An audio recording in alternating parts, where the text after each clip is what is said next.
7 tao kabilang ang 4 na dayuhan ng patay nang masunog ang isang hotel at restaurant sa lungsod ng Olongapo kaninang madaling araw. Problema sa linya ng kuryente yung tinitignan sa ninang sunog na tumagal ng 2 oras. Mula sa lungsod ng Olongapo, nakatutuklayan si Jiggy Manikan. Jiggy. Mike, sa ngayon nga ay patuloy ang investigasyon ng Bureau of Fire Protection dito sa sunog na kumitil sa buhay ng 7 katao. Itong Dryden Hotel ang namatay. May lagay lang natin sa konteksto kung bakit maraming foreigner na nasawi dito. Marami talagang foreigner na naninirahan dito sa lugar, partikular dito sa Barangay Barreto, Olongapo, kung saan yung iba nga dito ay mga retiradong US servicemen. At itong hotel, Dryden Hotel, bukod sa hotel sa itaas ay meron ding kantin sa ibaba at bar sa mga katabi niya. At ilan nga sa mga ito ay customer ng mga bar na ito. At ayon sa may-ari ng hotel ay naglag sila pero hindi ang kanilang mga kasamang Pilipina. Kaya ilan sa mga ito ay hindi pa rin nakikilala sa mga sandaling ito.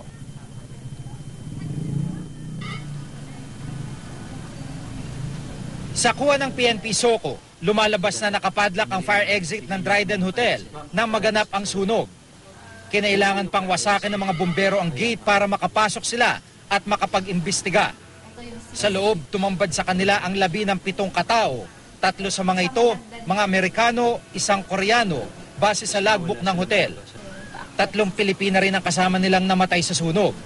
Sa 7 kwarto ng hotel, 4 ang okupado nang mangyari ang trahedya bandang 3:30 kaninang madaling araw. Tumagal lang ang sunog ng mahigit 2 oras. Ayon sa may-ari na si David Fisher, nasunog lahat ng dokumento nila at hindi rin niya kilala ang karamihan sa mga guests ng hotel. I don't know who they are right now. They're not anybody that I know. So we're trying to find the documentation on who they are. You know, identification cards and stuff like that. But it was a pretty serious fire. Most everything was burned up in here. So, and we don't make hotel guests register their friends when they come in. So I don't know who they are. We're trying to investigate that and find that out. Isa sa mga anggulong tinitignan ng Bureau of Fire Protection ang linya ng kuryente ng hotel. Bagamat aminado silang patuloy pa ang kanilang investigasyon. Isa sa mga anggulo na tinitignan natin yung electrical kasi sa kitchen wala naman siyang damage eh. Titignan natin yung lahat ng anggulo pertaining to that. Isa rin sa mga anggulong tinitignan nila ang mga pahayag ng mga testigo na may narinig na pagsabog bago naganap ang sunog.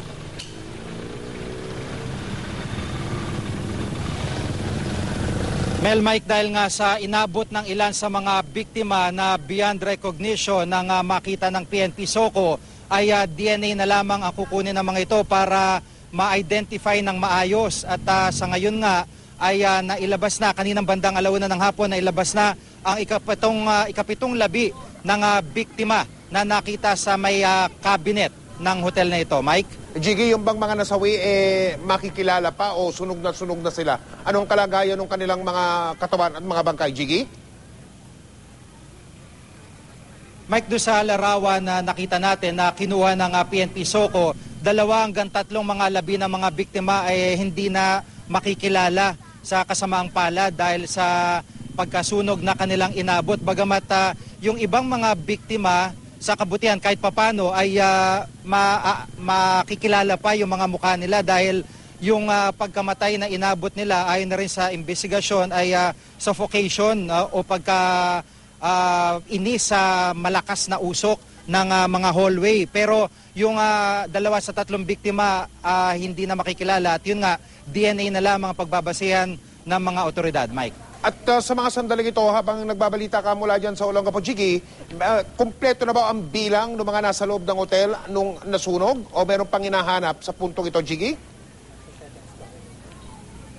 Sa ngayon, Mike, wala nang hinahanap na account na lahat yung mga guest at yung mga kasama nila dito sa hotel. Ang problema nga lamang ay doon sa 3 Pilipina, sa pagkakaalam ko, 2 pa yung di nakikilala dahil nga ito'y guest, ito'y kasama ng mga foreigner na pumasok at hindi naman nire-require ng may-ari ng hotel na mag-log sila, ipalista yung kanilang mga pangalan at yun ang nagiging problema ngayon kung paano makikilala ang mga biktimang ito. Sa ngayon, wala pa rin lumalapit o naghahanap na kaanak sa Olongapo Police at siguro magandang panawagan na rin kung may nawawala silang kamag-anak, i-check din sa Olongapo Police o sa PNP Soco dito sa Olongapo, Mike. Maraming salamat, Chigi Manikan.